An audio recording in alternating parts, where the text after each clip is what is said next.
L'encyclopédie du monde de Michel Onfray. Année Cosmos.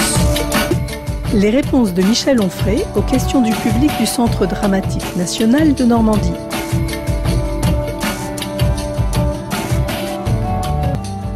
Oui, moi je voulais intervenir parce que je connais bien Steiner. J'ai vécu 1 an dans leur ferme en biodynamie et je souscris totalement à ce que vous avez dit. Je me suis beaucoup moquée d'eux et j'étais très critique dans leur philosophie. Et j'ai rempli, je suis allée chercher les pousses de vaches, des vaches qui avaient vélé une fois dans un certain champ pour remplir les cornes qu'on mettait dans les terres et tout ça. Mais je dois reconnaître, alors maintenant là, je me dis, c'est bien la première fois que je vais défendre certaines choses, mais que leur jardin était magnifique, leurs vaches avaient toutes des cornes, ils n'étaient jamais malades. J'ai trouvé que d'un point de vue élevage et agriculture, hein, c'était pas mal du tout. Moi, je suis d'un milieu agricole. Je trouvais que ça ressemblait beaucoup plus à ce que mon grand-père faisait que ce que mes frères, maintenant, qui coupent les cornes de leurs vaches, qui font n'importe quoi. Ça m'a beaucoup plu de ce point de vue-là. Et il y a 3 choses que moi j'aimais chez eux. C'était alors que je n'étais pas du tout d'accord avec leur philosophie, leurs 3 corps astro et tout ça. Alors là, ça m'a bien fait rire. Mais bon, là, je me sens obligée de dire que j'aimais bien leur pédagogie par rapport aux enfants. Je la trouvais très bien. Ils allaient au rythme des enfants. Ils leur faisaient sortir d'eux, en fait, et tout était par expérience quand ils étudiaient l'optique, enfin, il y avait plein de choses qui m'ont bien plu. Alors, dans leur agriculture, moi, je trouvais qu'il y avait quand même les résultats. J'ai trouvé que c'était assez intéressant, même si ça semblait complètement ridicule. Hein. Et la troisième, là, voilà, c'est le rapport à l'art. Je trouvais que dans chacun de nous, ils réussissaient à, je sais pas, à sortir un espèce d'élan créateur qu'on n'avait pas forcément au départ. Je trouve que leur maison, par exemple, leur architecture, il y a une très belle villa qui se visite là dans le nord de la France. C'est un gars de Steiner c'est un architecte de chez lui. Et je me dis, bon, alors je souscris à tout ce que vous dites, hein, mais je voulais simplement dire qu'il y avait 2 ou 3 petites choses quand même qui m'avaient semblé intéressantes pendant l'année que j'ai passée chez eux. Alors je souscris à ce que vous dites, absolument. Non pas par politesse, mais parce que j'ai déjà un petit peu répondu en vous disant que effectivement il y avait des erreurs d'attribution à des faits avérés. Par exemple, prenons dans l'ordre, si vous voulez, l'agriculture, la pédagogie et l'architecture ou l'art. Le principe du constat de ce qu'est le réel chez Steiner me paraît intéressant et vrai. C'est-à-dire l'idée que quand on rentre dans une industrialisation, dans un processus d'industrialisation de l'agriculture, il est bien évident qu'on est plus soucieux des rythmes de la nature et qu'on pousse la nature avec des produits, des engrais qu'on met partout parce qu'on estime que ce qui compte, c'est que la nature donne. Et on détruit la nature, et on massacre la nature parce que ce qui compte, c'est le rendement à l'hectare. C'est la quantité au détriment de la qualité. Moi, je me souviens de mon père qui m'expliquait, qui était donc, comme vous savez, j'ai ouvrier agricole et à qui on disait, voilà, il faut épandre des produits toxiques, de la chimie pendant des jours et des jours et des jours sur des terrains, et tout le monde se moquait d'un vieux monsieur qui lui refusait tout ça. Il disait, moi je veux pas. Il faisait son avoine et il disait, je traite pas. Et tout le monde se moquait de ses rendements à l'hectare. Tout le monde disait, les rendements à l'hectare du père machin, ça faisait rire tout le monde. Puis un jour, quand les gens ont su vraiment ce qui se passait avec les intrants, les produits chimiques, l'intoxication, la destruction du sol, la pollution des nappes phréatiques, etc., on a découvert effectivement que l'avoine du père machin, elle était peut-être moins importante, moins abondante à l'hectare que l'avoine des autres qui traitaient. Il y a une époque où mon père a cessé même de traiter au tracteur parce que là où il travaillait, il faisait venir un avion qui traitait partout et qui salopait partout. Et effectivement, ce monsieur, il s'est fait acheter son avoine par le haras du pain. C'était l'époque où le haras du pain était un haras, et pas du tout ce que c'est devenu, parce que le produit était sain, propre, parce que effectivement, il nourrissait correctement les chevaux, mais il était en moindre quantité. Donc effectivement, quand on arrête l'intoxication des sols, et à l'époque de Steiner, je vous le rappelle, 1924, on y était, mais quand même pas dans les quantités qui étaient celles qui sont les nôtres maintenant, un peu moins aujourd'hui, mais enfin encore beaucoup. On était dans une logique productiviste où il s'agissait de faire tuer le burnou à la nature en disant ça va donner, ça va donner, ça va donner, et puis on détruisait la totalité du sol, du sous-sol, des nappes phréatiques, etc. C'est-à-dire que quand le biodynamicien dit ça n'est pas bien, évidemment il a raison. Quand il dit ça, on arrête, évidemment il a raison. Et après il ajoute et on va faire cette agriculture-là. Alors là, c'est autre chose. Moi je dis que les effets que vous avez légitimement constatés, et vous avez raison d'avoir constaté ces effets-là, parce qu'ils sont induits par le fait que d'un seul coup, on a arrêté d'agresser la nature. Le premier travail qu'on fait quand on dit on arrête tout ça, la nature, elle se refait. Et le temps qu'elle va mettre à se refaire, c'est plus ou moins long, mais ceci dit, elle a une capacité réparatrice extraordinaire, la nature. Donc vous arrêtez les saloperies, la nature, elle reprend le dessus, et vous allez retrouver effectivement des productions comme avant. Donc vous aurez effectivement une moindre quantité, des moindres rendements à l'hectare, mais une meilleure qualité des produits que vous aurez fait. Il vous suffit que vous aurez planté ou cultivé, il vous suffirait de vous arrêter là. Après, si vous ajoutez vos poudres de mulot, si vous ajoutez vos bousses de corne, si vous ajoutez, enfin, toutes ces choses-là, c'est en plus. Après, vous pouvez faire une erreur de causalité ou d'attribution, je dirais. Vous allez attribuer à la bouse de corne l'amélioration de votre culture qui n'est due qu'au fait que vous avez arrêté de polluer cette nature avec des produits chimiques. C'est tout. Et je le dis souvent à des copains qui sont dans le bio, je dis il y a effectivement des vertus intrinsèques au bio, mais il y a aussi des vertus à la nature qui fait bien les choses. Si vous laissez faire la nature, elle est ainsi faite. Le cosmos, en grec, ça veut dire l'ordre. Il y a un ordre de la nature, il y a un ordre des choses. Et on voit bien comment les choses se reproduisent. Si vous abîmez la nature, elle est abîmée. Vous pouvez la réparer par vous-même, mais si vous ne la réparez pas, elle se réparera. Tant que faire se peut, mais elle se réparera. Il y a un moment donné où quand vous cessez de l'agresser, elle commence à se remettre, la nature. On voit bien que si on arrête de pêcher, par exemple, vous faites de l'halieutique et que vous pêchez, j'entendais ce matin des informations terribles avec des filets de pêche qui ramènent 5 kilomètres de poissons, et puis vous jetez les poissons que vous ne pêchez pas parce que vous en avez tué plein, etc. Vous dites mais c'est pas possible que ça se passe comme ça, la pêche au thon, albacore, le thon blanc comme ça qu'on ravage les fonds. Si vous arrêtez, ça se reconstitue, le cheptel se reconstitue, etc. Et quand les hommes disparaîtront un jour de la nature, parce que c'est prévu, et qu'il restera les animaux, avant que les animaux disparaissent, mais qu'un jour la nature disparaisse elle-même, parce qu'il est dans le processus de la Terre de disparaître un jour. C'est écrit, un jour le soleil explosera, tout ça, il n'y aura plus rien de tout ça. Mais effectivement, il y a un moment donné où la nature reprendra le dessus, pas du simple fait que les hommes auront fait ceci ou cela, mais du simple fait que les hommes auront cessé de faire du mal. Cesser de faire du mal, c'est commencer à faire du bien. C'est commencer à faire même le bien. Donc oui, vous avez raison. Si vous nourrissez vos vaches avec des bons produits, si vous aurez des bousses de qualité qui seront utilisables dans les jardins comme des engrais, si vous utilisez votre jardin avec des produits qui seront propres, naturels, etc., que vous désherbez à la main ou ce genre de choses, vous aurez évidemment des saveurs, des textures, des flaveurs, des choses extrêmement différentes. Pourquoi aujourd'hui, quand vous achetez une rose, elle ne sent pas la rose? Et vous avez même des roses sans épines. Vous avez du vin sans alcool aujourd'hui, vous avez même des socialistes sans gauche. Alors donc, on peut tout faire, mais c'est modifié génétiquement tout ça. C'est modifié génétiquement. Bien là, c'est exactement la même chose. Vous arrêtez et ça suffit.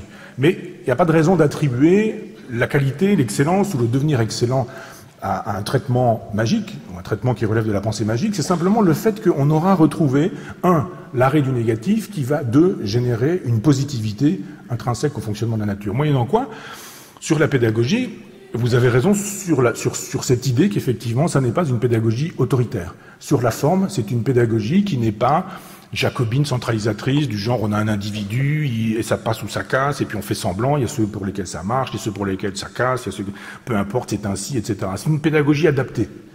C'est la seule pédagogie qui vaille. Vous avez des gens qui vont vite, vous avez des gens qui vont lentement. Ceux qui vont lentement ne sont pas moins bons que ceux qui vont vite. On peut faire vite des choses mal, pas bien, et on peut faire bien des choses lentement, etc. La pédagogie telle qu'elle est faite avec des classes à 35 ou à 20 ou etc., ça ne peut pas marcher.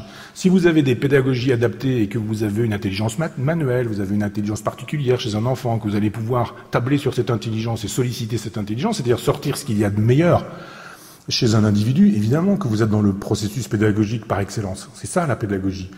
C'est pas les usines à fabriquer des diplômés, c'est pas les usines à fabriquer des gens dociles, c'est pas des usines à fabriquer des gens qui vont à 5 ans vous expliquer qu'il faut avoir des toilettes sèches, qu'il faut trier ses ordures ou ce genre de choses. Il y a effectivement quelque chose d'autre à faire pour permettre à l'enfant d'apprendre à apprendre. Il faut pas qu'il apprenne l'enfant, il faut qu'il apprenne à apprendre.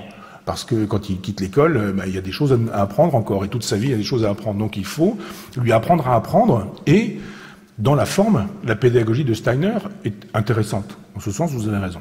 Mais il y a un fond à cette pédagogie. C'est-à-dire, c'est une forme, la pédagogie, mais vous enseignez quelque chose. Alors bien sûr, vous pouvez apprendre à lire, à écrire, à compter. Jadis, ça se faisait. Et vous pouvez aussi apprendre autre chose. Aujourd'hui, on apprend l'idéologie. On apprend le bien. On apprend le mal.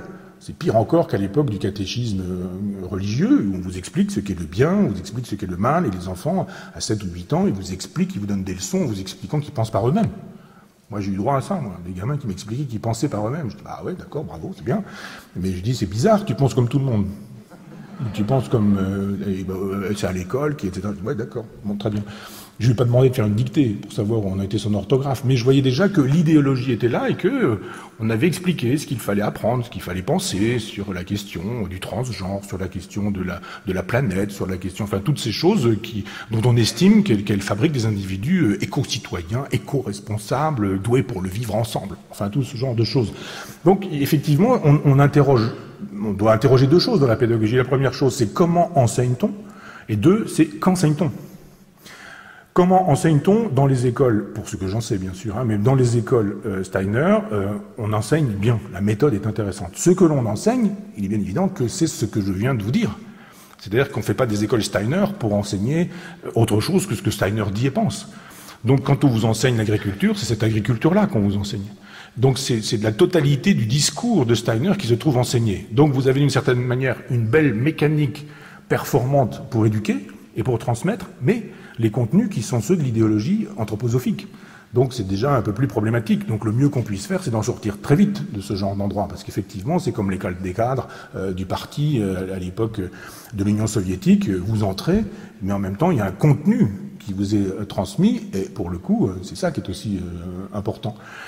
Et puis sur la question de l'art et de l'architecture, qui en procède, c'est la même chose, eh bien, il y a effectivement une théorie esthétique extrêmement intéressante, parce qu'elle est assez nietzschéenne, en ce sens, chez Steiner, et elle renvoie à l'idée qu'il y aurait du dionysiaque, de l'apollinien, c'est-à-dire une force primitive, le dionysiaque, dieu de l'alcool, de l'ivresse, de l'alcoolisme, de la danse, des pampres, de la vigne, enfin toutes ces choses-là, de la sexualité. Et puis vous avez de l'autre côté Apollon, qui est le dieu de l'ordre, de la mesure, du calme, etc. Et on sait très bien que nous sommes naturellement dionysiaques, et c'est culturellement que nous devenons apolliniens. Jamais Nietzsche ne dit qu'il fallait être dionysiaque et jamais apollinien. Il dit qu'il faut l'équilibre. Il faut tempérer Apollon par Dionysos et vice-versa. Donc on voit bien que les esthétiques, aujourd'hui, depuis, je dirais, la mort de Dieu, ça c'est un autre sujet, mais enfin, depuis la mort de Dieu, on peut enregistrer aussi la mort du beau.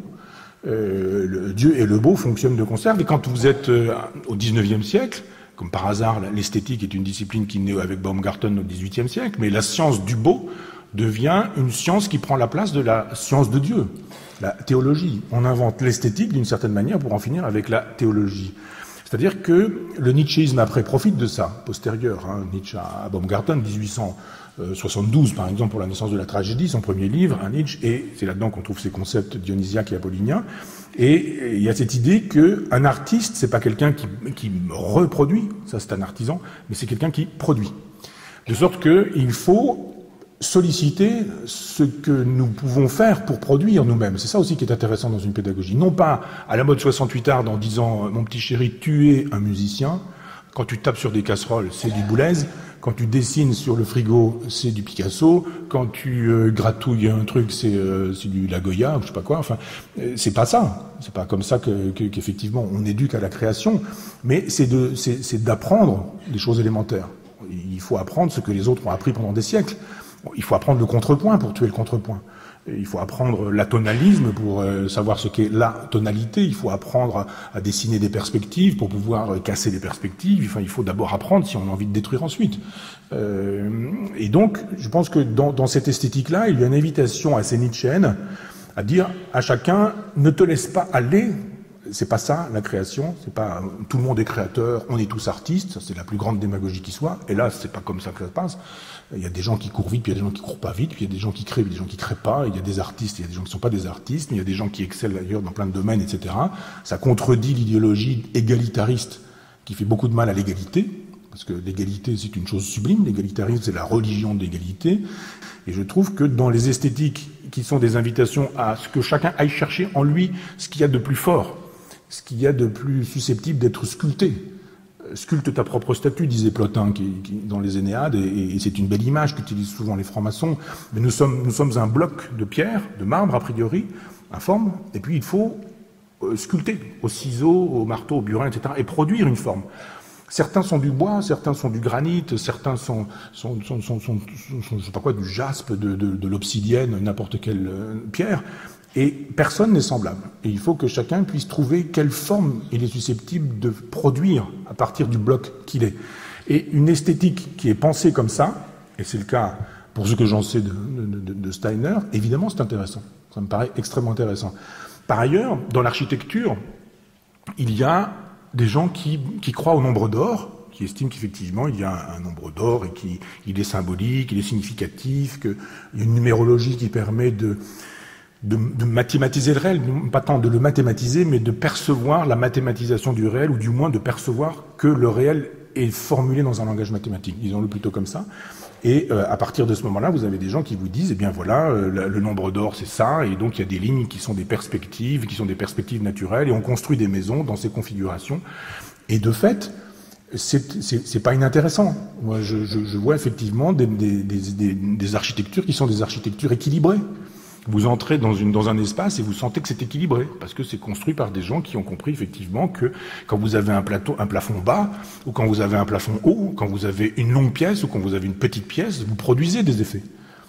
Mussolini n'a pas fait par hasard, et Hitler non plus, des architectures fascistes, parce que c'est des architectures monumentales pour que les individus soient tout petits, de façon à ce que le pouvoir impose sa puissance. Donc l'architecture dit quelque chose. À chaque fois que vous construisez un bâtiment, vous dites quelque chose sur vous, sur votre époque ou sur votre temps. Aujourd'hui, les constructions, elles sont toutes semblables. Quand vous construisez une maison, vous avez la maison de votre voisin. Il y a des gens qui la plupart du temps, disent « moi j'ai un peu d'argent, je vais faire ce qu'on appelle une maison d'architecte ». C'est terrible, ça veut dire que les autres ne sont pas des maisons d'architectes. Et le propre de la maison d'architecte, c'est souvent qu'elle est assez extravagante. Il faut qu'on voit que c'est une maison d'architecte. Dire, bah, celui-là, une maison, elle est un peu spéciale, le voisin. Ouais, c'est une maison d'architecte. Simplement parce qu'on va se faire plaisir avec des formes, parce qu'on a vu des revues, et on fait un peu la même chose, et on copie les trucs. Aujourd'hui, avec les logiciels, c'est assez facile de faire une espèce de copier-coller pour avoir une architecture qui ne dit rien. Et il y a, chez les gens qui pensent qu'une architecture doit dire quelque chose, une puissance qui est de toute façon toujours plus intéressante qu'une architecture qui dit rien. Quand vous voyez par exemple que François Mitterrand demande la création d'une architecture particulière pour la Bibliothèque nationale, et que le cabinet d'architectes réfléchit à un concept, et vous voyez à quoi je fais référence, eh bien vous avez cette immense esplanade avec 4 tours qui flanquent chaque coin du parallélépipède, et ces 4 tours, c'est quoi? Ce sont des livres ouverts. Une bibliothèque, des livres, c'est drôle. Et on se dit, voilà, l'architecture, et le type, il a le sens du symbolique quand même. Hein. Il fait des tours, c'est une bibliothèque, et ça a la forme de bouquins qui sont posés sur la tranche. Oh, c'est bien, vraiment, c'est un type qui a du génie quand même. Hein.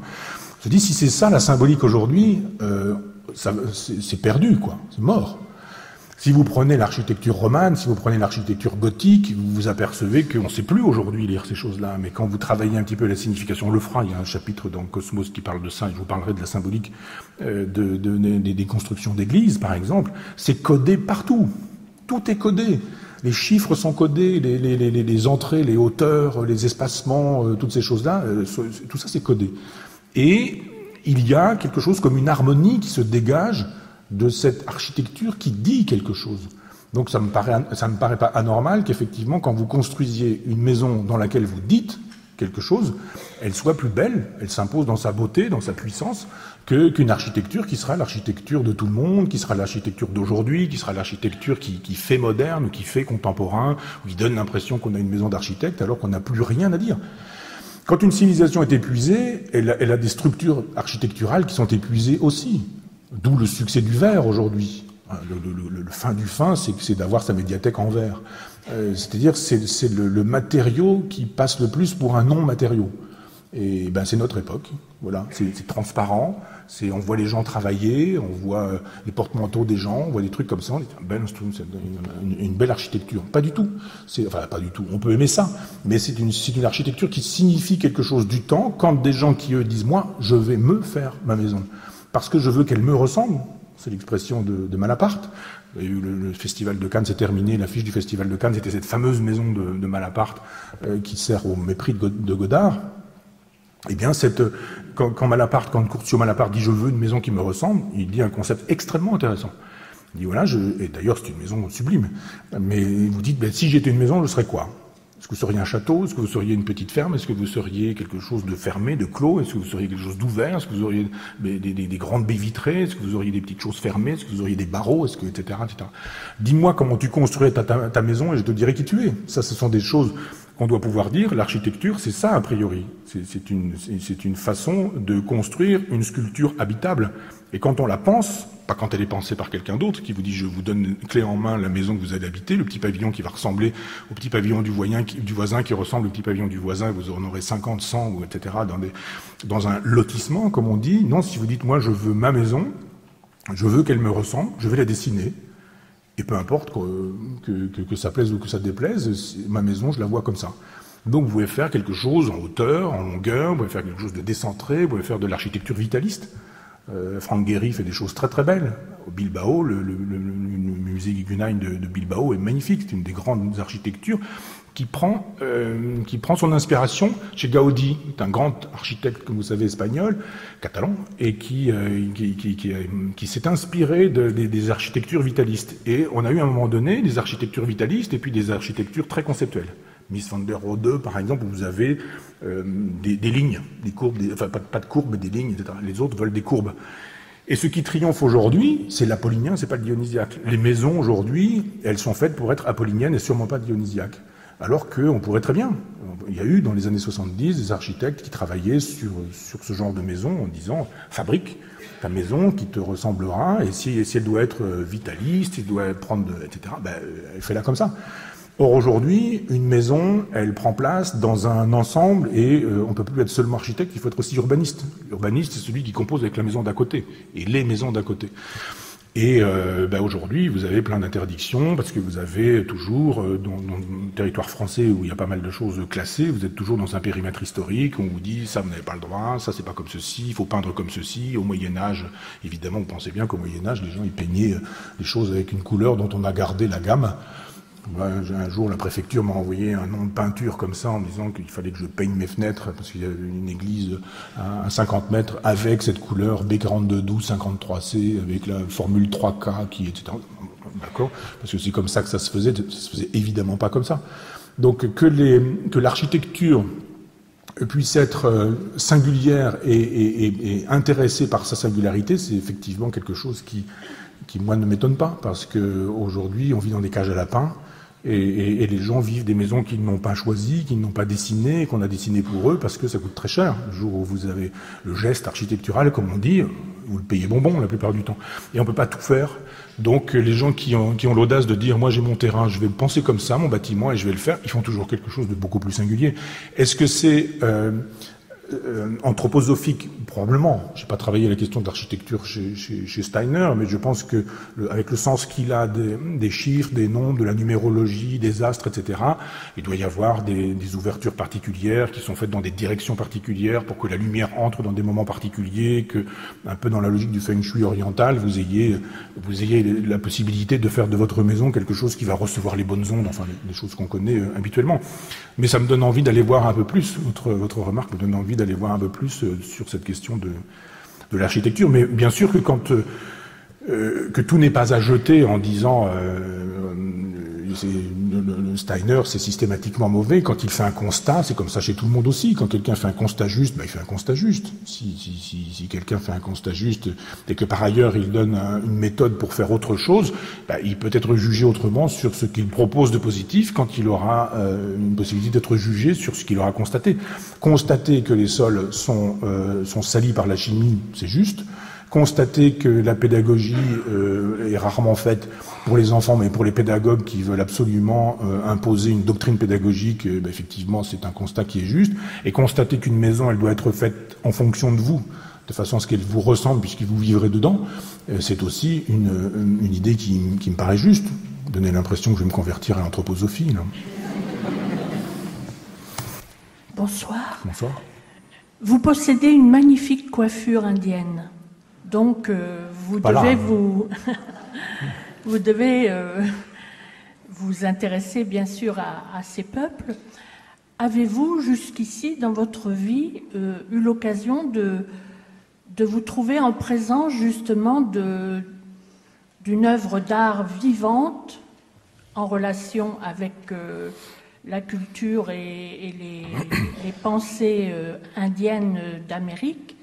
Avez-vous eu l'occasion de votre vivant de rencontrer ce genre d'objet? Je ne sais pas vous répondre vraiment, parce qu'il y a des choses dont on est sûr qu'effectivement il s'agit de fiction, de folklore. Je suis allé en Mauritanie, je suis allé en pays d'Ogon, au Mali, dans des endroits où j'ai rencontré des individus dont je savais très bien qu'ils s'adressaient à un occidental. Donc on sait très bien que les choses ne sont pas dites véritablement.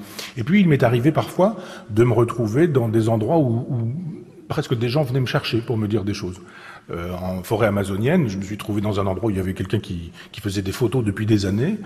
Et il se fait que le chef du village, qui était probablement le chaman, mais enfin on dit pas ça comme ça tout de suite, on le fait pas savoir, je me suis retrouvé avec le chaman qui a parlé, qui m'a dit plein de choses, qui a répondu à toutes mes questions. Et le photographe me dit, mais moi ça fait des années que je suis là, il m'a jamais rien dit. Il m'a jamais rien dit. Donc il me dit, à toi il a dit des choses. Et il y a une cérémonie extrêmement importante là-bas qu'ils aimeraient d'ailleurs faire classer au patrimoine de l'UNESCO, qui est un truc assez extravagant. Mais c'est une cérémonie initiatique au cours de laquelle les enfants, enfin les enfants sont piqués par des abeilles, par des guêpes ou alors par des fourmis. Mais c'est terrible. Il y a une quantité incroyable donc ça brûle. C'est une cérémonie initiatique. Et ça se fait parfois encore. Et là, il souhaitait pouvoir refaire cette cérémonie et éventuellement avoir la bénédiction du patrimoine mondial de l'UNESCO, qui a fait savoir que c'était une pratique inhumaine et dégradante, et que donc on peut bombarder des peuples, hein, ça c'est pas inhumain et dégradant, mais vouloir faire vivre une tradition de ce type-là, qui est une tradition très initiatique, effectivement, c'était quelque chose qui se pensait, qui se pense toujours. D'ailleurs, il m'a dit, si vous voulez revenez, vous verrez la cérémonie. Donc c'est une façon de dire, et j'aime bien que ça se passe comme ça, on dit pas tout d'un coup. Déjà, quand on dit assez pour dire à l'autre que peut-être, s'il veut en savoir plus, qu'il fasse un peu des efforts, qu'il revienne, qu'on revoie ces choses-là, que ce soit pas juste une passade, du genre je viens, vous me dites tout, je m'en retourne et je balance tous vos secrets. Donc il y avait toujours la présence de ce sacré. Maintenant, je ne sais pas ce qu'il croit et ce qu'il ne croit pas. Il y a une espèce de syncrétisme, parce que quand il est venu me demander de passer le voir, et quand je suis passé le voir, je suis allé frapper à sa porte, il était en train de regarder la télé. Hein, donc on était au fin fond de l'Amazonie, et il y avait un village de je sais pas, moins de 100 personnes, et il y avait des moteurs de groupes électrogènes qui fonctionnaient jusqu'à 2h du matin. Le dernier qui éteint sa télé, on sait qui c'est, hein, parce que effectivement à un moment donné, le truc s'arrête et vous entendez les bruits de la forêt amazonienne. Donc vous vous dites effectivement, les gens sont sur deux civilisations, sont sur deux cultures. D'un côté, ils regardent Alerte à Malibu, et puis de l'autre côté, ils viennent vous expliquer un tas de choses sur le pouvoir des plantes, sur le pouvoir des chamans, pourquoi lui il a refusé d'être un chaman, me disait-il. C'est comme tous les francs-maçons qui vous disent qu'ils ne le sont pas, la plupart du temps c'est qu'ils le sont. Enfin, on cache ses secrets, c'est normal, ça fait partie du secret, on les balance pas à n'importe qui. Et je me dis, mais à quoi croit-il? Et est-ce qu'il croit aux deux? C'est pas impossible, on peut croire aux deux. Mais il racontait qu'il avait refusé d'être chaman parce que son propre père l'avait été, et que c'était trop dur d'être chaman parce que on avait la haine des autres, et que son père en était mort et que lui voulait pas mourir. Puis à un moment donné, il m'a expliqué qu'il avait été hospitalisé, que ça avait été très grave, et à Cayenne, puisque c'était en Amazonie française, en Guyane, et il me dit, le médecin m'avait condamné, quoi, c'était terminé. Puis j'ai fait venir un chaman qui m'a retiré X, je sais plus combien, une trentaine de flèches. Et alors, je me dis, mais des flèches, quoi. S'il y a 30 flèches et qu'à l'hôpital on s'en aperçoit pas, c'est que le service public n'est plus ce qu'il était. Et en fait, non, c'était des flèches allégoriques ou métaphoriques, bien sûr.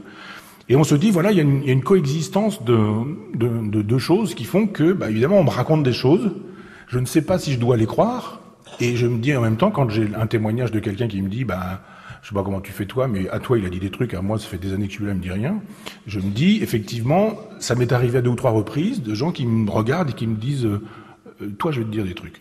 Alors on peut se dire, ouais, c'est le truc qu'on dit à tout le monde. Et puis voilà, mais il m'est arrivé à Cuba, avec une cérémonie qu'on appelle la Santeria, d'avoir obtenu des informations sur quelqu'un qui m'avait dit des choses, qui m'avait dit, toi, je veux te dire des choses. Je me suis retrouvé en Haïti aussi, où il y a des cultes, et j'ai rencontré des gens qui m'ont dit ça aussi, qui m'ont dit, toi, dans notre mythologie, il y a des barons samedi ou des choses comme ça, et il me dit, toi, tu es ça. Et puis il commence à me raconter des choses sur moi, il me connaissait pas. Et il m'a dit des choses assez justes. Et la personne qui m'accompagnait me dit, t'as eu de la chance. Et puis voilà. Donc bon, il y a des moments comme ça où vous entendez des choses, vous vous dites, est-ce qu'il y a un mélange de vérité, de frime, est-ce qu'on me dit des choses justes, des choses vraies? Je ne sais pas. Il y a quelque temps, j'étais en Polynésie, aux Marquises, et puis il y avait des langoustes interdites qu'un type avait pêché, il vendait, hein, c'était pas bien loin de la gendarmerie d'ailleurs. Et puis à un moment donné, on a parlé, puis on a commencé à parler des Tikis, des Maoris, etc. Puis il a commencé à me dire des choses sur les cultes Maoris, sur le fait que ça continue, mais que ces gens-là se cachent, qu'effectivement, il n'est pas question de faire savoir à qui, etc. Puis il m'a parlé des rites initiatiques, et puis des plus hauts degrés au 33e, il y en avait 2 en Polynésie, puis il commence à me raconter des choses.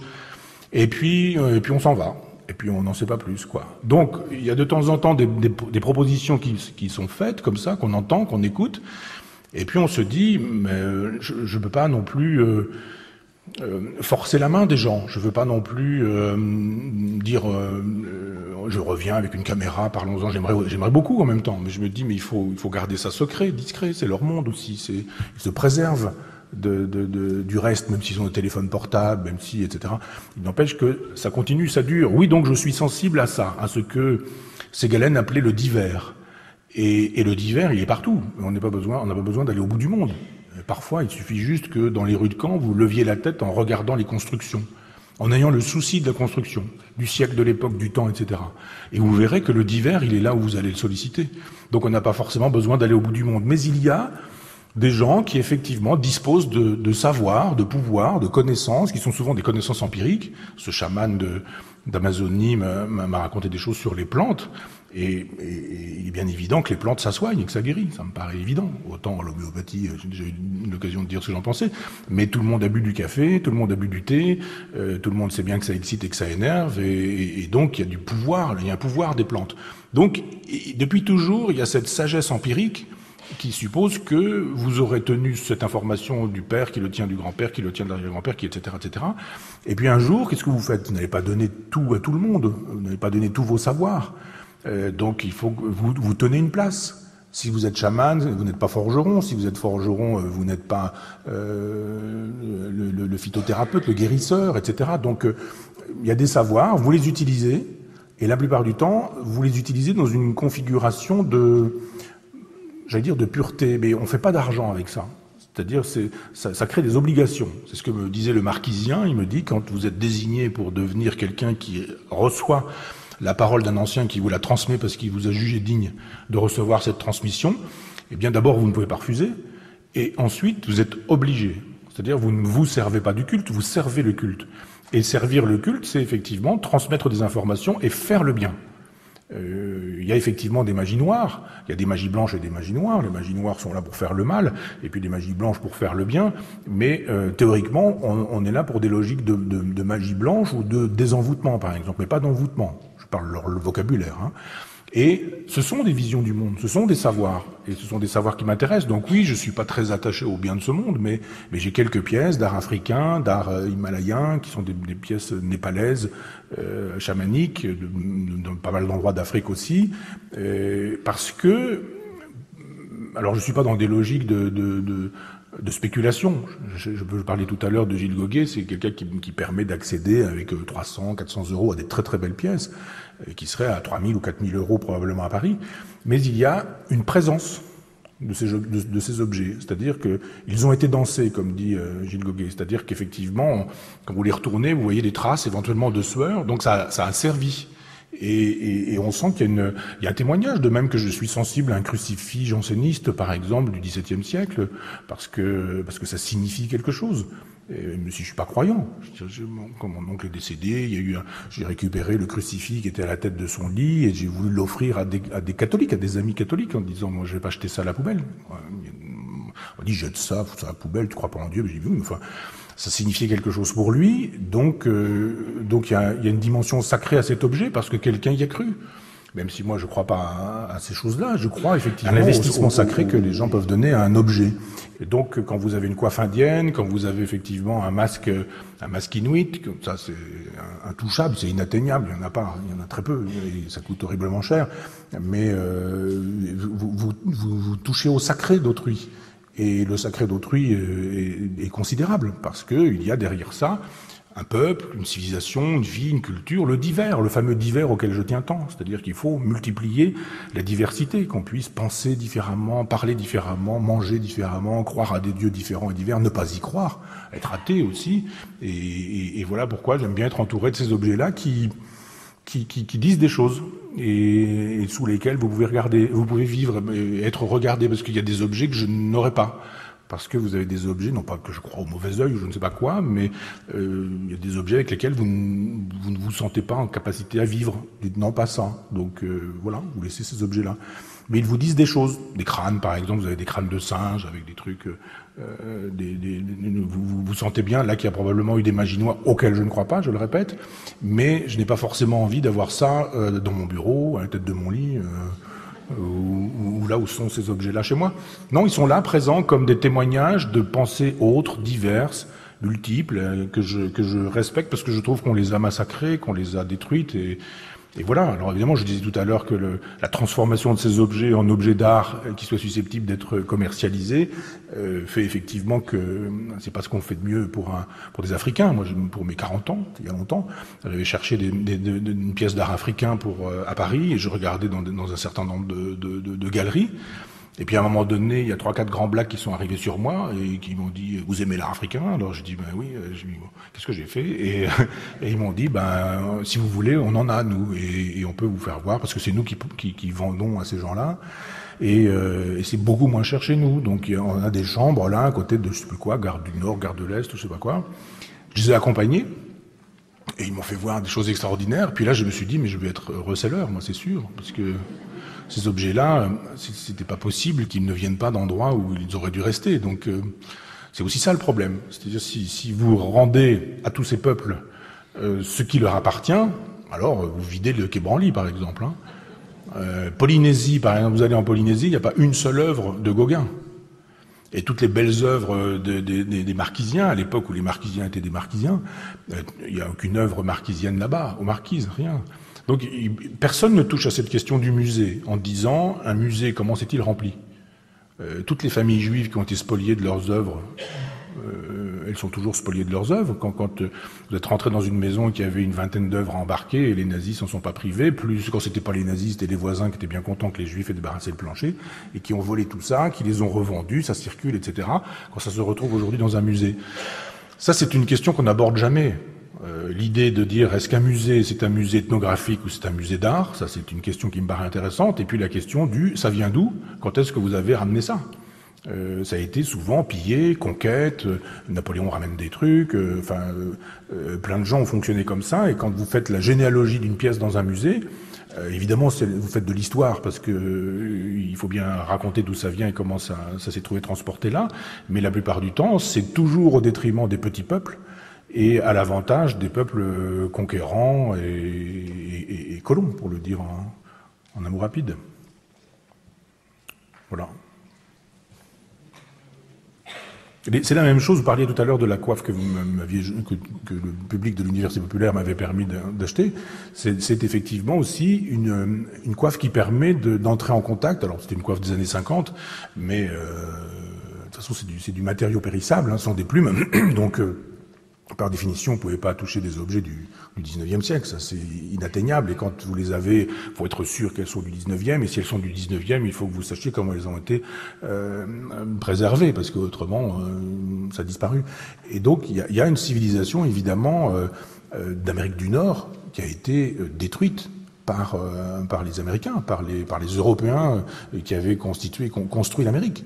Quand Tocqueville fait son voyage en Amérique et qu'il raconte comment il rencontre des Indiens, il a des mots assez terribles. Hein. Il n'est pas dans la compassion a priori, mais effectivement, on les a alcoolisés. On les a détruits, on les a civilisés prétendument. Et qu'est-ce que ça signifie aujourd'hui une coiffe? C'est souvent du folklore. Alors même si c'est une coiffe qui a une soixantaine d'années, vous dites bon, elle a une patine à l'évidence. Mais ça reste quand même le témoignage de quelque chose qui est sorti du vivant de son temps. Walter Benjamin avait travaillé sur la photographie à l'époque de l'œuvre d'art à l'époque de la reproductibilité technique, et il dit une œuvre d'art, elle a une aura. Alors la question de l'aura, elle est évidemment extrêmement intéressante. C'est pas une aura éthérée du New Age, mais c'est le fait qu'effectivement quelque chose se dégage d'une œuvre qui ne se retrouve jamais capté par une photographie et par quelque chose de reproductible. Si vous avez une photo que vous pouvez tirer en une centaine d'exemplaires, elle n'a pas exactement la même valeur qu'une peinture. C'est la même chose avec une lithographie. Si vous pouvez faire des multiples, par définition, l'aura n'est pas la même. Et il y a, outre la patine, parce qu'on peut faire des fausses patines avec ces objets-là, il y a une aura des objets. C'est-à-dire que si vous connaissez sa date et que vous voyez que, par exemple, ça a 50 ans, 50 ans, il n'empêche que ça ne veut plus rien dire, parce que déjà, depuis plus d'un siècle, on ne croyait déjà plus aux divinités qui faisaient, je sais pas, les divinités marquisiennes, les divinités Ifé, Nok, Bantou, Bambara, etc. Il y manque la vie, il y manque le vivant. Quand vous faites aujourd'hui des cérémonies aux marquises, ça signifie plus rien du tout. Je parlais tout à l'heure de la peau de vache sur le tambour, ça veut bien dire qu'on n'y est plus. Si on n'est pas capable d'aller chercher un requin, et encore, trouverait-on un requin dont on tannerait la peau, qu'est-ce que ça signifierait dans une civilisation où le requin, on va le chercher avec des bateaux à moteur, où on le sort avec des filets? C'est plus du tout la même chose. Quand on chassait les baleines avec des harpons et qu'on était sur un petit bateau et qu'on était 15 sur le bateau pour aller chasser la baleine, c'était autre chose. Ça voulait dire autre chose. Et à l'époque préhistorique, on chasse la baleine. Donc les baleiniers d'aujourd'hui, c'est pas bien compliqué. Vous avez des canons de guerre et vous tirez sur les animaux. Mais à l'époque, les hommes risquaient évidemment leur peau et puis ça signifiait autre chose. Donc quand je parlais de crucifix janséniste. Crucifix janséniste, vous savez, le Christ, en temps normal, sur les crucifix, il ouvre les bras comme ça. Il accueille le monde, il accueille l'humanité.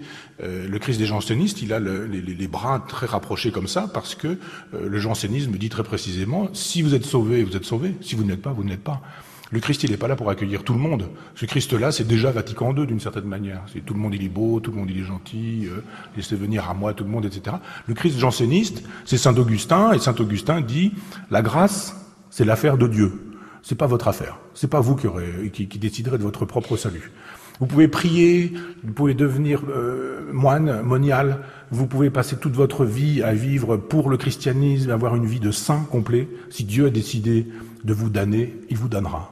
Et si vous passez une vie à faire le mal, eh bien si Dieu a décidé qu'il vous sauverait, il vous sauvera. Il n'est pas dans le pouvoir des hommes de croire qu'ils peuvent obtenir leur salut par leurs actions. C'est la grâce qui fait la loi.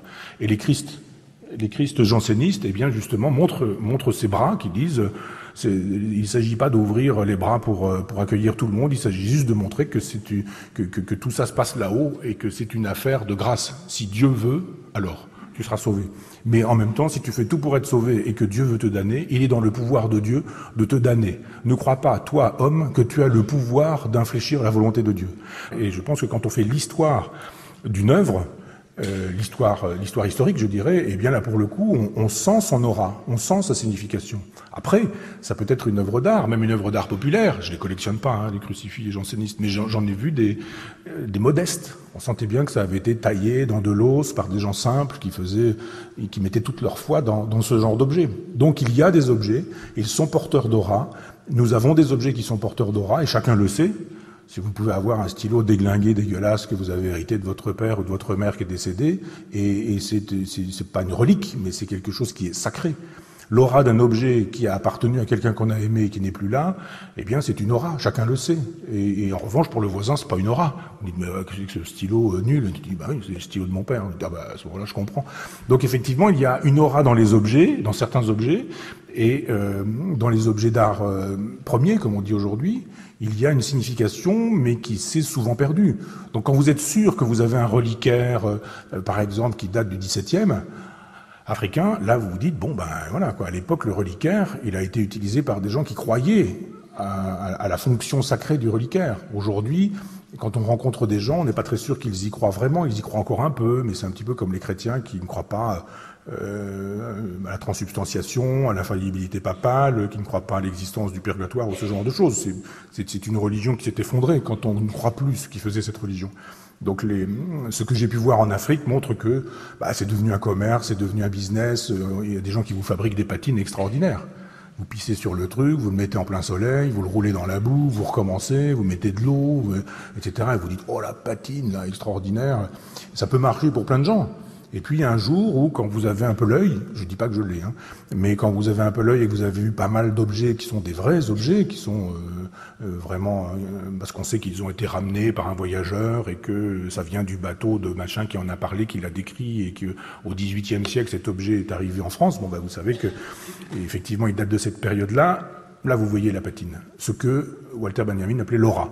Et cette aura, quand vous l'avez vue une fois, théoriquement, vous devez pouvoir la reconnaître, et parfois, donc évidemment, quand vous avez des œuvres d'art à 300 ou 400 euros, bien évident que vous n'êtes pas dans des œuvres qui peuvent se vendre 2, 3, 4 millions d'euros. Ça atteint aujourd'hui des sommes terribles. Mais comme on a perdu ce sens du sacré, on ne sait plus écouter ce que les objets ont à nous dire. Et voilà pourquoi il faut rentrer dans toutes les églises, les petites églises de campagne. Vous avez toujours un bois polychrome, vous avez toujours un crucifix, vous avez toujours une peinture craquelée, vous avez toujours quelques objets qui sont là et qui ont des choses à vous dire. Ainsi soit-il.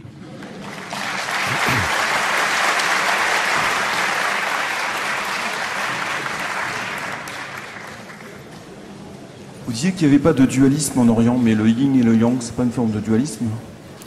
Alors le propre du yin et du yang, vous vous en souvenez, ce sont deux virgules qui s'entremêlent, l'une est blanche, l'autre est noire, sauf que dans la virgule noire, il y a du blanc, dans la virgule blanche, il y a du noir. C'est-à-dire qu'on ne peut pas imaginer qu'on soit là dans une logique dualiste, puisque quand on vous dit, chez nous, il y aurait le blanc, il y aurait le noir, mais là on vous dit, dans le noir, il y a du blanc, et dans le blanc, il y a du noir. Donc c'est pas exactement la même chose que le dualisme, et c'est parce que nous pensons avec nos propres catégories dualistes que nous voulons voir du dualisme dans cette figure qui nous dit, non, dans le bien il y a du mal, dans le mal il y a du bien. Dans la droite il y a de la gauche, dans la gauche il y a de la droite. Dans le grand il y a du petit, dans le petit il y a du grand. C'est pas exactement ce qu'on dit nous. On fait tout ce qu'il faut pour que si c'est à droite c'est pas à gauche, si c'est beau c'est pas laid, si c'est grand c'est pas petit ou ce genre de choses. Donc je crois qu'il y a une plus grande subtilité, mais qu'on peut faire une lecture dualiste de ce schéma qui, pour le coup, montre la complexité du réel et montre de manière extrêmement simple, avec du blanc et avec du noir, justement, que le blanc n'est pas tout blanc et que le noir n'est pas tout noir. Ça me paraît être plus subtil que notre lecture qui voudrait voir un symbole supplémentaire du dualisme. Maintenant, la droite et la gauche, ça existe dans un corps. Vous avez un bras droit, un bras gauche, et on n'est pas forcément pour le coup dans le dualisme complètement quand on dit que deux choses existent quand deux choses existent. Mais il y a parfois des façons de faire qui emprisonnent dans deux catégories parce que on a simplifié le monde quand on a dit que les choses étaient comme ça. Si vous prenez la pensée orientale, par exemple, le vide, c'est pas l'absence de plein. Chez nous, le vide, c'est l'absence de plein. Eh bien, vous avez dans toute la pensée orientale le vide comme une catégorie, comme l'une des modalités du plein, d'une certaine manière, mais sûrement pas notre propre plein. D'où la difficulté quand on passe aux catégories orientales, je songe au Japon ou à la Chine, de les appréhender avec notre propre vocabulaire, puisque effectivement, ça ne marche pas. C'est-à-dire que François Julien fait tout ce travail en essayant de voir comment la Chine peut nous apprendre des choses sur nous-mêmes. La plupart du temps, c'est comment la Chine peut nous apprendre des choses sur la Grèce.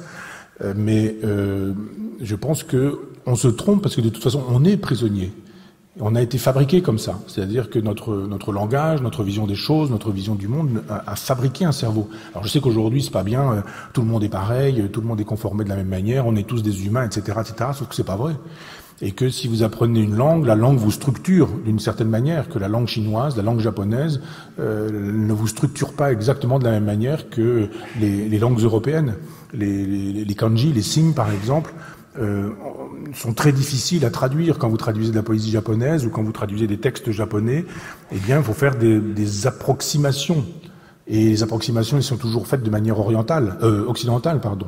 C'est-à-dire que j'ai un ami français qui a appris le japonais, qui vit au Japon, et on traduit, c'est lui qui traduit, mais il m'envoie des haïkus sans les traduire, même en me donnant tout ce qui permettrait de les traduire. Et c'est d'une extrême richesse, parce que ça part dans tous les sens. Alors que nous, quand on traduit un haïku, ça part pas dans tous les sens. Clac, clac, clac, c'est trois traits comme ça, et puis on a quelque chose, alors qu'il me dit, voilà, ce signe-là, puis ce signe-là, puis ce signe-là. Ces trois signes-là, quand ils sont mis ensemble, ça peut vouloir dire ça. Mais ça peut vouloir dire ça aussi. Puis ça peut vouloir dire ça aussi.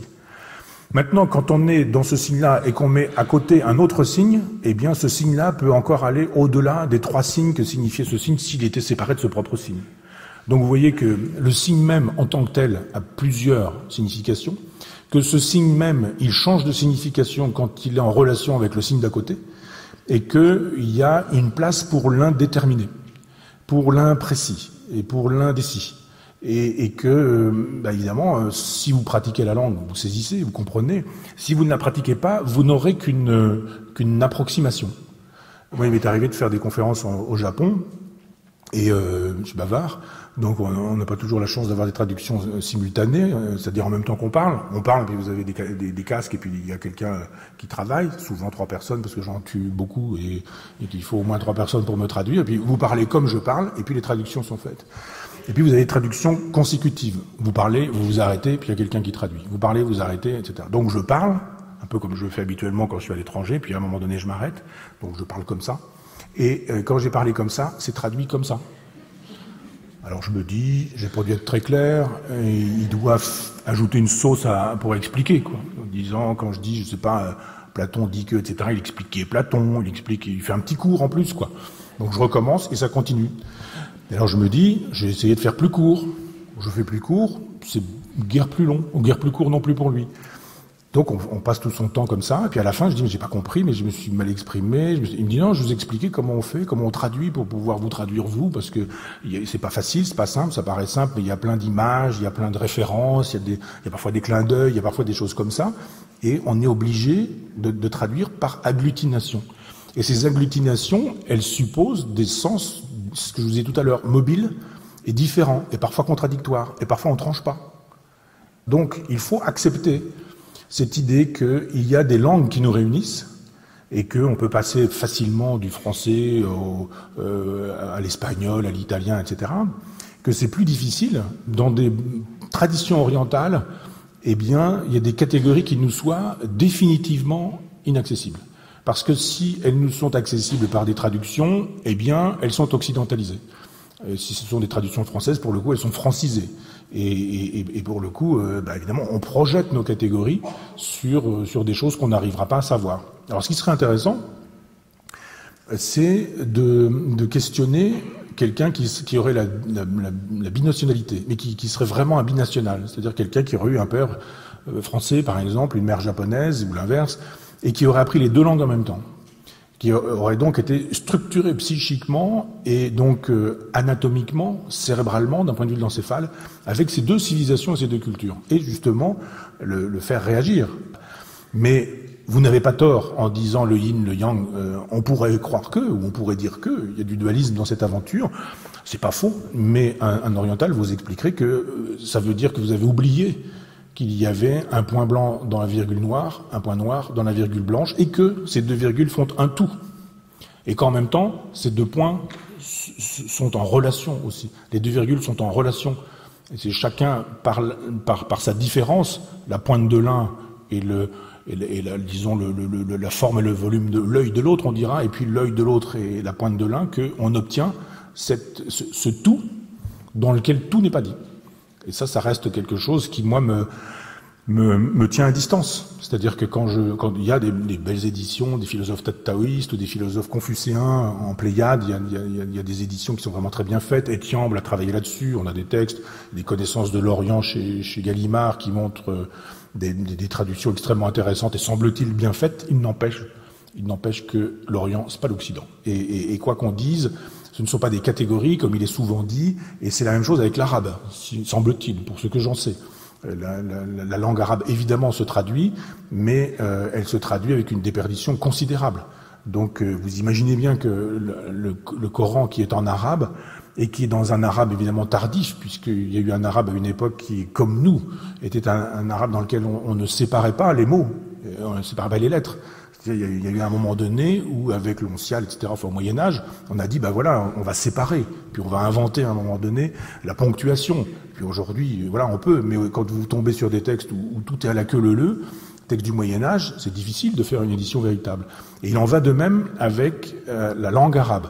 Donc vous voyez qu'avec notre propre langue, nous avons été en délicatesse, et qu'avec des langues comme l'arabe ou comme le chinois ou comme le japonais, on ne peut vraiment que se contenter d'approximations. Ce sont deux mondes. Vous pouvez aller dans un jardin zen, et je pense que si vous avez un cerveau occidental, vous verrez des choses, mais vous verrez pas grand-chose. Parce que vous dites, d'accord, très bien, on peut faire le snob, mais je veux dire, ressentir le jardin zen, vous vous trouvez devant une énigme. Nous, on est fabriqués au jardin à la française ou au jardin à l'anglaise, et on peut bien voir un jardin zen, on voit bien ce qu'il y a. J'en ai vu de très beaux et de très émouvants et de très spectaculaires, mais en même temps, quand on essaie de savoir, on vous dit, mais pourquoi vous voulez savoir? Il n'y a rien à savoir, regardez. Je dis, oui, mais enfin, quand je regarde, j'aimerais bien savoir. On me dit, ouais, vous êtes bien un occidental, quoi. Alors après, ils peuvent nous faire plaisir, un peu comme les Dogons avec Marcel Griault, ils vont vous raconter un truc. Là, par exemple, c'est la mer. Vous avez vu les coups de râteau, là? C'est la mer. Puis ça, c'est de la terre qui sort. Ah oui, la terre qui sort de la mer, ouais. On est content, mais en même temps, on se dit, ça m'étonnerait que ce soit si court, quoi, que ce soit si bref. Et de fait, je pense qu'il y a ce que, justement, Victor Ségalen appelle le divers. Et il faut absolument que le divers soit et persiste autant que faire se peut. Il est bien que des gens ne pensent pas pareillement, que des gens ne vivent pas pareillement, que des gens n'appréhendent pas le monde de la même manière, que des gens soient capables de pratiquer le sumo, l'ikebana, les fleurs, la calligraphie, l'art des fleurs, donc le judo.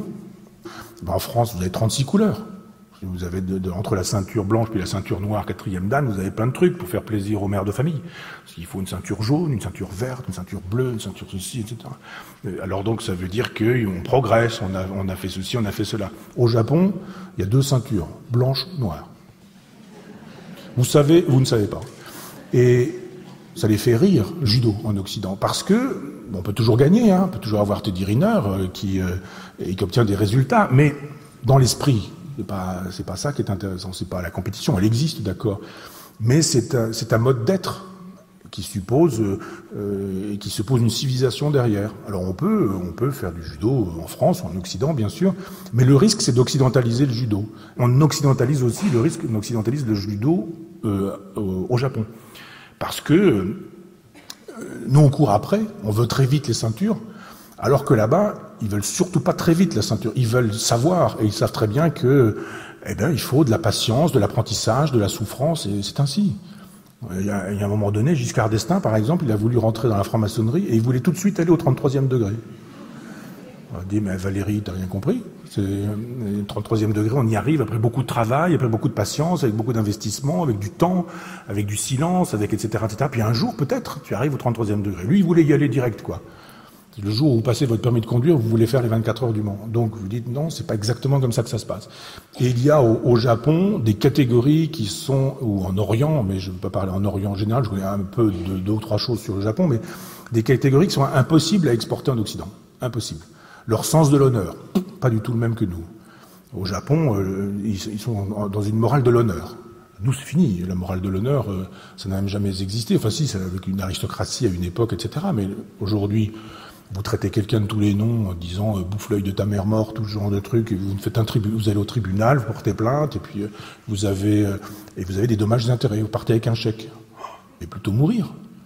Au Japon, on a perdu la face. Jamais on perd la face en France. Au contraire.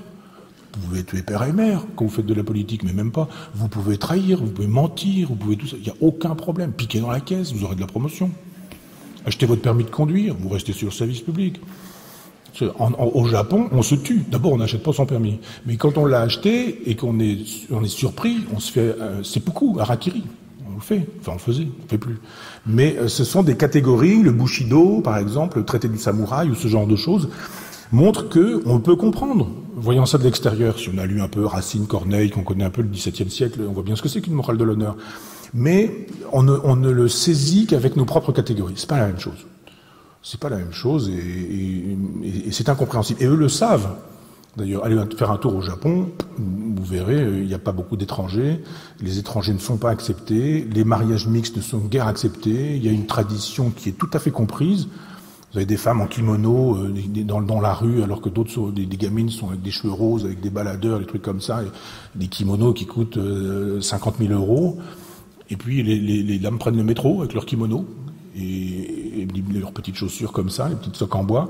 Et vous vous dites, ça ne fait rire personne. Vous imaginez un type habillé comme D'Artagnan dans le métro en France tous les jours, quoi. Hein, vous dire, il est fou, le mec, avec le moustache, le chapeau, la plume. Si c'est carnaval, ça va bien, mais non, comme ça, régulièrement. Donc c'est un monde à part. On peut essayer de le saisir avec nos propres catégories, mais il faut connaître les limites de nos propres catégories. Et je pense que sur des mondes comme cela, et sortons même de l'Orient, allons en Inde. Si vous allez à Bénarès, toutes les catégories qui sont les vôtres, ça marche pas. Hein.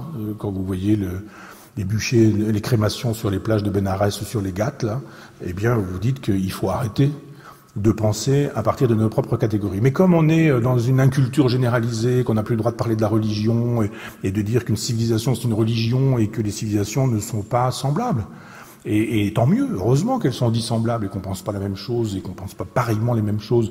Nous, on a inventé la raison, etc., mais on a inventé l'individu, mais en Afrique, ça n'existe pas l'individu. En Afrique, il existe la tribu, la communauté, encore que l'Afrique a été quand même pas mal massacrée par les Blancs. Mais je veux dire, mais dans la logique africaine, on est dans le tribalisme, on est dans la famille. Ça n'existe pas une nation. C'est nous qui avons inventé. Ce sont les ethnies qui existent, mais pas les nations. Donc le danger, c'est de prendre nos catégories en estimant qu'elles sont universelles et qu'elles sont susceptibles pour tout comprendre. Non, elles ne sont pas universelles, elles sont datées et elles ont même tendance à disparaître. L'usage de la raison en France, c'est quelque chose qui est devenu rare. Et ça deviendra de plus en plus rare. Et on verra que la raison était une invention occidentale. Et que cet Occident disparaît, en même temps que l'usage de sa raison. On est dans le déraisonnable absolu aujourd'hui, c'est la déraison pure. Si vous voulez faire des démonstrations, si vous voulez expliquer que, ça marche plus. C'est plus audible. Donc, on peut se mettre à l'école d'autres civilisations, mais on le fera toujours en touriste. C'est un peu ce que dit Segalen quand il réfléchit sur cette notion d'exote. Un exote, c'est quelqu'un qui est capable de sentir l'exotisme. Et l'exotisme, c'est pas la carte postale. Du genre, je suis allé au Japon, j'ai mangé du poisson cru, je suis revenu, on a fait Kyoto, et non, c'est pas comme ça que ça se passe. C'est justement tâcher de rentrer dans le divers de l'autre, en sachant qu'il restera divers et qu'il faut qu'il reste divers. Et cette diversité, je pense que et les Chinois et les Japonais en sont extrêmement conscients et ne nous disent pas tout. Et quand on veut comprendre la Chine, on a tout à fait tort de croire que quand quelqu'un aura fait Langzhou et parlera chinois, il saura ce qu'est la Chine et comment elle fonctionne. Tous les gens qui font des conférences pour expliquer comment il faut pénétrer le marché chinois sont des gens qui n'ont pas compris que c'est pas comme ça que ça se passait et que ça ne s'est pas appelé l'empire du milieu par hasard. L'empire du milieu, c'est le milieu du monde, c'est le centre du monde. Ça suppose qu'on ait des cultures, on n'en a plus, des réflexions sur les civilisations, qu'on soit capable de jongler à la Malraux, à la Toynbee, à la Spengler, avec des civilisations en disant, attention, la civilisation Khmer, c'est une civilisation à part entière. Et si on veut comprendre les Khmers rouges, il faudrait comprendre avant qu'ils n'aient été rouges ce qu'était la civilisation Khmer. Cambodge, Vietnam, toutes choses qui nous sont absolument impossibles à penser. Et c'est tant mieux, mais ce sont des vies. On peut passer... Moi, c'est trop tard, évidemment. Je veux dire, il y a des gens qui peuvent passer une vie à essayer de comprendre, et puis parfois, c'est plutôt l'intuition. Il vaut mieux parfois l'intuition d'un Barthes, par exemple, qui ne parlait pas le japonais, et qui est allé au Japon, et qui est allé peu de temps, dire plus de 2 mois, j'avais calculé à une époque, et qui a écrit l'Empire des signes. Il y a des moments où il se trompe. Mais il y a des intuitions qui permettent de saisir un peu, d'entrebâiller la porte, quoi. Mais comprendre, non, sûrement pas. Maintenant, évidemment, ce que je viens de vous dire, il faudrait qu'un orientaliste puisse vous le dire et que... Non, pas un orientaliste, quelqu'un dont le cerveau aurait été formaté au taoïsme puisse puisse vous faire une réponse. Et je l'aurais entendu avec plaisir, mais à défaut...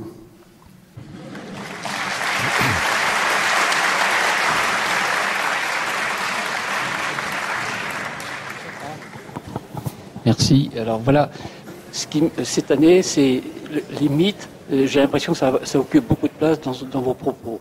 Alors que la réalité, moi, il me semble que j'aime bien la ville, par exemple. Je trouve qu'il y a dans les villes, il y a beaucoup d'humanité. C'est très intéressant d'aller voir ce qui se passe. Alors évidemment, c'est pas la nature, mais l'humanité est aussi une forme de la nature. Voilà. Alors, oui, vous avez raison. Je pense que le mythe n'a pas été mis à la bonne place dans la philosophie occidentale.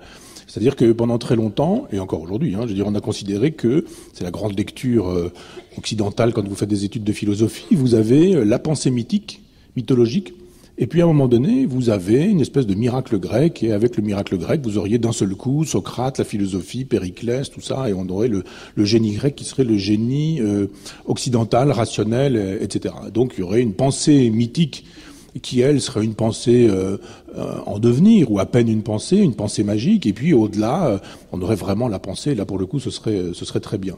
Et quand on a abordé la question du mythe dans l'histoire, par exemple récemment, avec le structuralisme, ça a été pour mettre en perspective les mythes divers et multiples. Je songe aux travaux de Dumézil, par exemple, ou de Jean-Pierre Vernant pour la Grèce, de mettre en perspective des mythes, des mythes dogons, des mythes scandinaves, des mythes gréco-romains, ou des mythes qui relèveraient des civilisations anciennes, Assur, Sumer, Babylone, ou etc. Puis on dit, regardez, il y a une structure commune, etc., etc. Et puis on oublie ce que raconte le mythe. C'est-à-dire qu'il y a une histoire qui se trouve racontée. Et cette histoire n'est pas rien. Donc vous avez raison de dire que le mythe prend de la place, comme la pensée magique va prendre de la place dans ce séminaire, parce que je pense que la pensée magique n'est pas une demi-pensée, n'est pas une fausse pensée, mais que c'est une pensée qui procède du peuple. Et que si on veut penser la pensée du peuple, eh bien, il ne nous reste pas grand-chose. En dehors de l'étymologie, en dehors du mythe, en dehors de la pensée magique, en dehors peut-être aussi, et ça c'est un projet que j'ai depuis très longtemps, mais des proverbes. Je pense qu'il y a une sagesse des proverbes et qu'il faudrait un jour travailler sur ce sujet-là et estimer que, ou même les morales de La Fontaine qui se terminent toujours par un certain nombre de maximes qui sont souvent des maximes de sagesse populaire, bien mal acquis ne profite jamais, etc. Prenez que tout flatteur vite au dépend de celui qui l'écoute. On se dit, bon, oui, d'accord. Des choses que les enfants ne peuvent pas comprendre. Et ça, Rousseau l'avait bien compris. Il le dit dans l'Émile. Il dit, mais les fables de La Fontaine, c'est trop compliqué pour les enfants. Mais comme la plupart du temps, on estime que les enfants sont les destinataires prioritaires de La Fontaine, eh bien voilà, jadis on faisait lire La Fontaine aux enfants, c'est les adultes qui devraient lire La Fontaine. Justement parce qu'il y a une sagesse populaire, et que cette sagesse populaire, elle a été détruite. C'est-à-dire qu'il y a une sagesse populaire qui est orale. Le peuple, les paysans, les gens des champs, les gens des jardins, les gens qui travaillaient dans les campagnes, les ruraux, étaient des gens qui parlaient peu, mais lourd. C'est-à-dire que les choses, quand elles étaient dites, elles étaient dites. On n'avait pas besoin aujourd'hui de faire des contrats qu'on dénonce pour se retrouver au tribunal parce que, etc., etc. On dit, top là, cochon qui s'en dédie. C'est ainsi. Voilà, on achète une vache, d'accord, c'est acheté. Eh bien, c'était acheté. La chose était dite. La parole avait une valeur, la parole avait un sens, la parole avait une puissance. Sauf que la parole, elle s'envole. Et que les écrits restent, comme on le dit très précisément, mais justement, vous avez ensuite de l'archive, vous avez de l'urbain, vous avez de la bibliothèque, vous avez un savoir. On a l'impression que ce savoir, c'est le seul savoir. Parce que c'est le seul savoir qui subsiste. Parce que c'est le seul savoir qui reste. Et moi, j'essaie de savoir ce que sont les savoirs populaires, ce que sont les savoirs empiriques. Et je me dis, mais comment on fait pour savoir ça? Puisque il y a presque un travail d'archéologue. Les archéologues, un jour, on les appelle parce qu'on fait une route et puis qu'on commence à creuser, puis on dit, oh là, on a trouvé des choses là. L'archéologue, il regarde, il se dit, bon ben voilà, comment ça fonctionne, ça renseigne sur la vie de l'époque, et puis on essaie de reconstituer la vie des gens, alors qu'il n'y a pas de traces, alors qu'il n'y a pas de texte, alors qu'il n'y a aucun type de document. Je cherche effectivement la pensée populaire, au vrai sens du terme, c'est-à-dire au sens noble du terme, c'est-à-dire la pensée du peuple, parce que le peuple avait pour enseignant la nature, parce que le peuple avait pour enseignant le cosmos. Parce que bien sûr, il y a eu les instituteurs qui, à un moment donné, sont arrivés, ont appris à lire, à écrire, à compter, éventuellement à penser, mais d'une certaine manière. Mais ça veut dire quoi? Qu'avant, il n'y avait pas de pensée? Bien sûr que non, avant, il y avait une pensée. À quoi ressemblait cette pensée? Donc je suis toujours intéressé par ça. Vous avez un mythe, comment ça se construit un mythe? Moi, quand je suis arrivé à la fac, on avait toujours cette idée, c'était des travaux de Jean-Pierre Vernant, et on travaillait sur ce sujet-là, on disait, la pensée mythique n'est pas une pensée, ou c'est une pré-pensée, c'est une pensée, mais c'est une pensée moindre. Ah, Platon, c'est autre chose. Ah oui, c'est autre chose. Un type qui nous dit que les idées pures existent dans un ciel intelligible, faites-moi rire. Je préfère de loin une histoire racontée par un anonyme, parce que c'est aussi ça, la pensée magique, c'est qu'il n'y a aucun auteur de pensée magique. Il y a des gens qui sont sans nom et qui ont repris à leur compte la pensée magique parce que justement elle avait été transmise. La sagesse du père, la sagesse du grand-père. Quand Ampateba nous dit malien, que quand un grand-père meurt, c'est une bibliothèque qui brûle, il avait raison. Surtout dans une civilisation où il n'y a pas de bibliothèque, où il n'y a pas de papier, où il n'y a pas d'écriture, et où vous aviez le sage qui, lui, avait la mémoire de ce que les anciens lui avaient rapporté. Quand le petit garçon écoute, en se taisant, les propos du grand-père qui, au pied de l'arbre à palabres, raconte l'histoire, les généalogies, eh bien, il raconte les généalogies, machin, fils de machin, fils de machin, fils de machin, mais bien, très bien. Et puis un jour, des scientifiques, comme on dit, sont arrivés, on fait raconter les choses à ces anciens, et on commençait à faire un travail pour voir si c'était mythique, mythologique, ou si c'était comme ça poétique, ou etc. C'était généalogique. C'était véritablement généalogique. Parce qu'il y avait une mémoire extraordinaire, ce que je disais tout à l'heure. Je crois que c'est Kant qui connaissait l'Énéide de Virgile par cœur. Je ne présuppose rien de celles et ceux qui sont dans l'Assemblée, mais la personne qui saura le plus de choses, qui aura la mémoire la plus chargée, saura beaucoup moins que l'équivalent de la Divine Comédie en entier, de l'Iliade et de l'Odyssée en entier, de l'Énéide de Virgile en entier, ou du Coran en entier. C'est fini, parce que nous n'avons plus besoin d'apprendre par cœur ce qui se trouve aujourd'hui consigné par écrit. Je pars effectivement à la recherche d'un certain nombre d'informations qui ne sont pas des informations livresques. Alors évidemment, ce que je vous donne comme type d'information, je l'ai aussi, je l'ai lu. J'ai pas fait une thèse de sociologie ou d'ethnologie ou d'anthropologie auprès des tziganes pendant 20 ans, mais j'ai lu ces gens qui ont fait ce travail. Et puis, j'ai beaucoup entendu Alain Suzinski, qui a beaucoup photographié ces gens-là, en me donnant des informations, en me racontant les choses, en me faisant voir des photos, en me rapportant le rapport qu'ils avaient, par exemple, à l'image, qui est resté un rapport magique. C'est-à-dire que faire la photo de quelqu'un, chez eux, c'est comme dans certains endroits du monde, quand vous photographiez quelqu'un, vous volez l'âme de quelqu'un. Et ça se fait pas comme ça. Nous, il y a du selfie en permanence, et il y a des photos en permanence, et on photographie tout, puis ce sont des photos qu'on a mais qu'on ne regarde pas. C'est devenu une espèce d'acte banal que de photographier sa vie. On se photographie soi, on se raconte, voilà ce que je mange, puis on fait on fait un truc Facebook pour montrer ce qu'on a mangé, puis ce qu'on a digéré, puis si on l'a bien digéré, puis enfin, on fait des photos, etc. C'est devenu une opération qui a cessé d'être sacrée. Pour eux, c'est toujours une opération sacrée. Vous volez quelque chose de l'être avec une photo. Donc, ce sont des savoirs qu'on n'enseigne pas en philosophie. En philosophie, on vous enseigne les grands textes, les grands auteurs, la chose écrite, la traduction, par exemple. Donc, on va traduire, comment est-ce qu'il faut traduire, je sais pas quoi, ousia en grec chez Aristote, est-ce qu'on peut le traduire par substantia, comme il est fait au Moyen-Âge? Bon, d'accord, tout ça est très bien. Mais quand j'ai fait mes études de philo à l'université, j'ai fait des études de sociologie en même temps, enfin des valeurs de sociologie, comme on disait. Et la sociologie me paraissait plus intéressante parce que justement, on pouvait aller travailler sur des sujets concrets. Moi, j'avais voulu travailler sur le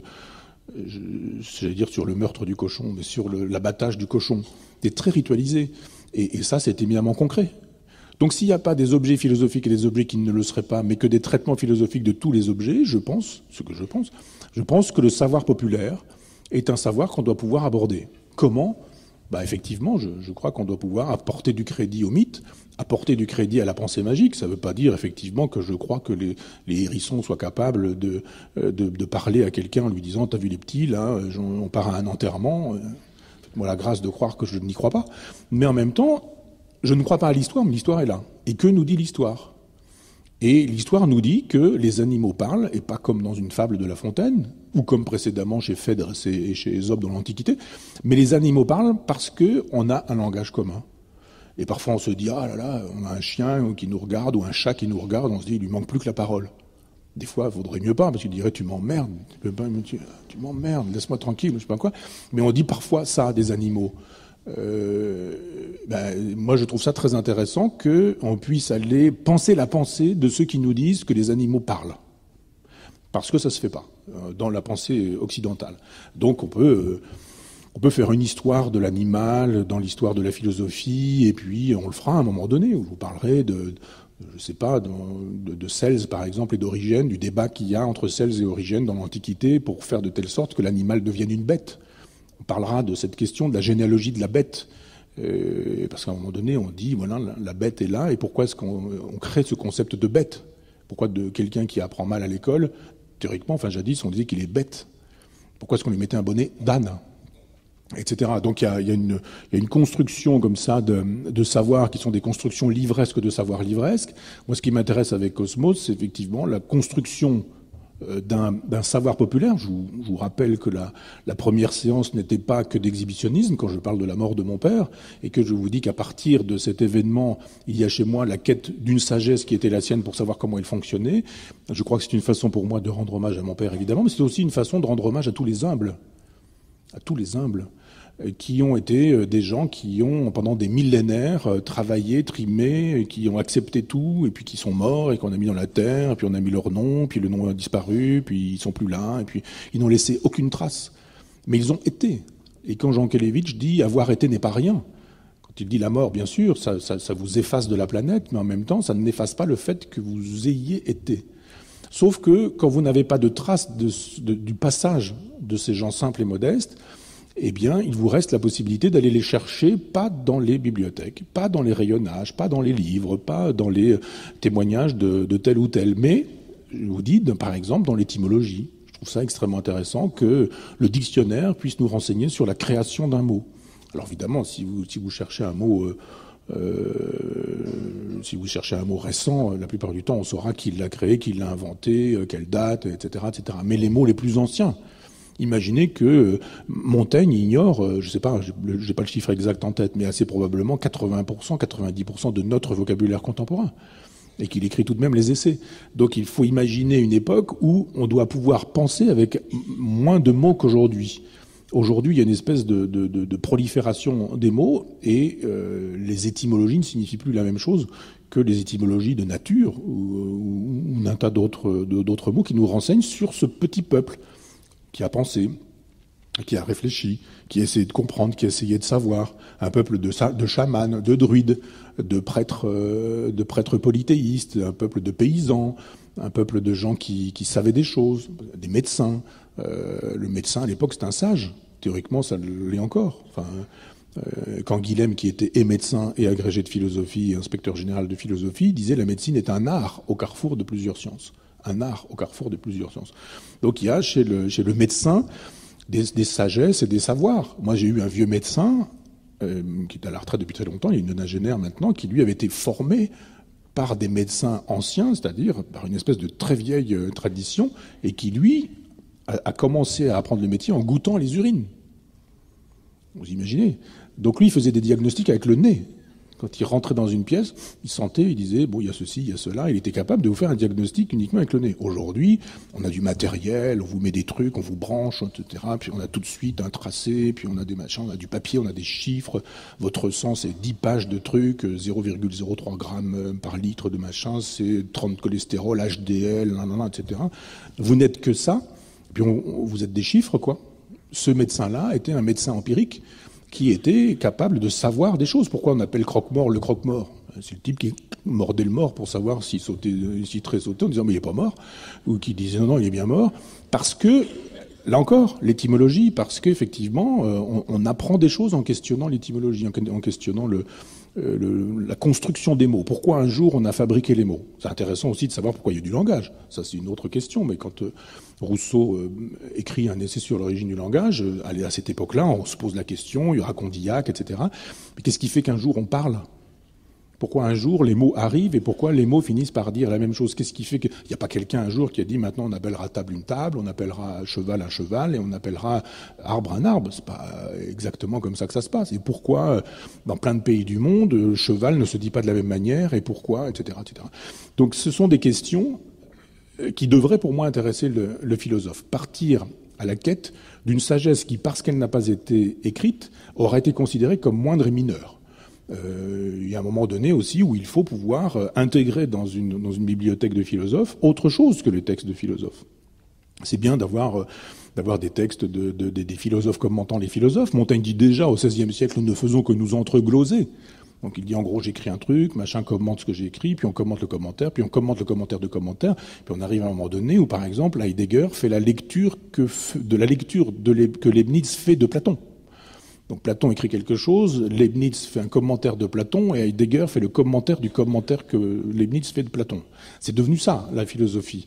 Et c'est bien que ça se fasse, c'est bien qu'il y ait des professionnels de ces choses-là, mais c'est aussi bien que d'autres philosophes puissent dire, mais on a des choses à apprendre d'un vieux sage Dogon, d'un chaman amazonien, d'un médecin de médecine traditionnelle chinoise, d'un éthiopathe moldave. Enfin bon, qu'on aille chercher un petit peu partout des savoirs, des sagesses, des pratiques, des techniques, et qu'on les interroge. Elles ne sont jamais gratuites. Si Heinemann invente l'homéopathie, et qu'on sait très bien aujourd'hui qu'il n'y a aucune trace de quoi que ce soit dans une gélule pas une gélule, mais une granule d'homéopathie, qu'il n'y a aucune trace de rien du tout, et que ça produit tout de même des effets, c'est que quelque chose a lieu qui relève de l'effet placebo, qui lui-même n'est pas réductible à une pensée rationnelle. Les médecins ne savent pas expliquer le placebo qui pourtant fonctionne. Qui fonctionne.